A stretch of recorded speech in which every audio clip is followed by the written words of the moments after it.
ఆంధ్రప్రదేశ్లోని ఐఏఎస్ అధికారుల్లో లీకు వీరులెవరు? ప్రభుత్వానికి సంబంధించిన సమాచారాన్ని ప్రతిపక్షాలకు అందజేస్తున్నారా? అధికారుల సీక్రెట్ మీటింగ్ గోల్ ఏంటి? ఇప్పుడు మాకేం తెలియదని ఎందుకు బుకాయిస్తున్నారు? ఇంతకీ ఎవరా అధికారులు? ఏంటా secret meeting? Watch the story.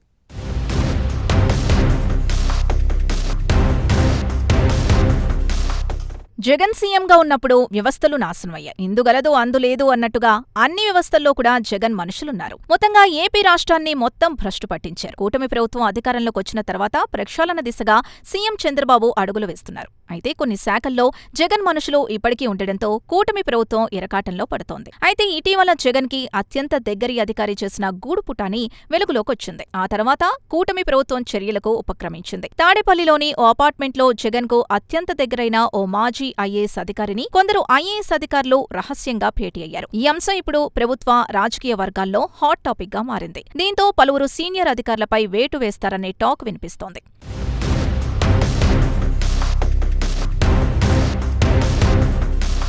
అయితే జవహర్ రెడ్డి గత ప్రభుత్వ హయాంలో జగన్ కు నమ్మిన బంటుగా పనిచేశారన్న విషయం అందరికీ తెలిసిందే. అయితే తాడేపల్లిలోని ఓ నివాసంలో ఇటీవల రహస్యంగా కలిశారు పలువురు ఐఏఎస్ అధికారులు. అయితే వీరిపై వేటు తప్పదనే చర్చ జరుగుతోంది. ఇప్పుడు ప్రభుత్వ వర్గాల్లో ఎవరిపై వేటు పడుతుందో అనే టెన్షన్ మొదలైందట పలువురు ఐఏఎస్ అధికారుల్లో. ఇక ప్రభుత్వంలోని కీలక సమాచారాన్ని ప్రతిపక్షానికి చేరవేస్తున్నారనే ఆరోపణలు వినిపిస్తున్నాయి. సీఎం చంద్రబాబుతో పాటు డిప్యూటీ సీఎం పవన్ కళ్యాణ్, మంత్రి లోకేష్ శాఖలకు చెందిన కీలక సమాచారాన్ని సేకరిస్తున్నారు అనే ఆరోపణలు వెల్లువెత్తుతున్నాయి. వైసీపీ హయాంలో ప్రభుత్వ ప్రధాన కార్యదర్శిగా పనిచేసిన మాజీ ఐఏఎస్ అధికారి, మాజీ సీఎం జగన్ కు సన్నిహితుడైన కెఎస్ జవహర్ రెడ్డిని ఇటీవల కొందరు ఐఏఎస్ అధికారులు సీక్రెట్ గా కలిసి మంతనాలు జరపడాన్ని ప్రభుత్వం తీవ్రంగా పరిగణించింది. ఈ క్రమంలో తాడేపల్లిలో నిర్వహించిన సమావేశంలో పాల్గొన్న అధికారుల వివరాలు, దానికి సంబంధించిన సీసీ ఫుటేజ్లను ప్రభుత్వం తెప్పించుకుంది.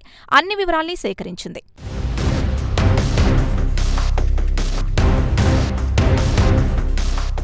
ఈ వ్యవహారంలో నీలకంఠారెడ్డి అనే అధికారి కీలక పాత్ర పోషించినట్టు తెలుస్తోంది. ఈ మీటింగ్ కు నీలకంఠారెడ్డి కీలక పాత్ర పోషించినట్టు సమాచారం. సమావేశానికి హాజరైన అధికారులు మొత్తం ప్రభుత్వంలో పనిచేస్తూ ప్రభుత్వానికి వ్యతిరేకంగా సమాచారాన్ని వేరే వ్యక్తులకు అందించడం వివాదాస్పదమైంది. ఈ నేపథ్యంలోనే ఏపీ ఎయిడ్స్ నియంత్రణ సొసైటీ ఎండీ నీలకంఠారెడ్డిపై బదిలీ వేటుపడింది. కొంతకాలం క్రితం ఎయిడ్స్ కంట్రోల్ సొసైటీ ఎండీగా ఆయనకు పోస్టింగ్ ఇచ్చింది. సరిగ్గా 3 నెలల క్రితం ఆరోగ్య శాఖలో ఫుడ్ సేఫ్టీ విభాగానికి డైరెక్టర్గా అదనపు బాధ్యతలతో నియమించింది.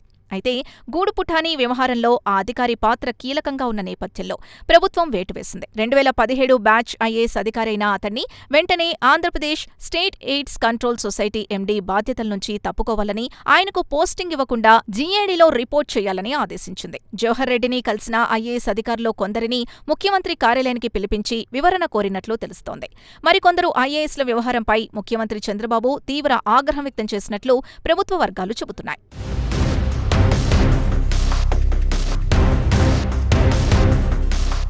ఇదిలా ఉంటే గత వైసీపీ ప్రభుత్వ హయాంలో ఒకే సామాజిక వర్గానికి చెందిన 2 అధికారుల్ని ఐఏఎస్లుగా పదోన్నతి కల్పించే వ్యవహారంలో కూడా వివాదాస్పదంగా మారింది. అప్పట్లో ఆ వివాదాస్పదంలో కూడా చిక్కుకున్నారు నీలకంఠారెడ్డి. అయితే తాడేపల్లిలో ఓ అపార్ట్మెంట్లో రహస్య సమావేశానికి హాజరైన అధికారులు 10 మందికి పైగానే ఉన్నట్లు ఇంటెలిజెన్స్ నిఘా వర్గాలు ఇప్పటికే సీఎం చంద్రబాబుకు నివేదికను అందించినట్టు తెలుస్తోంది.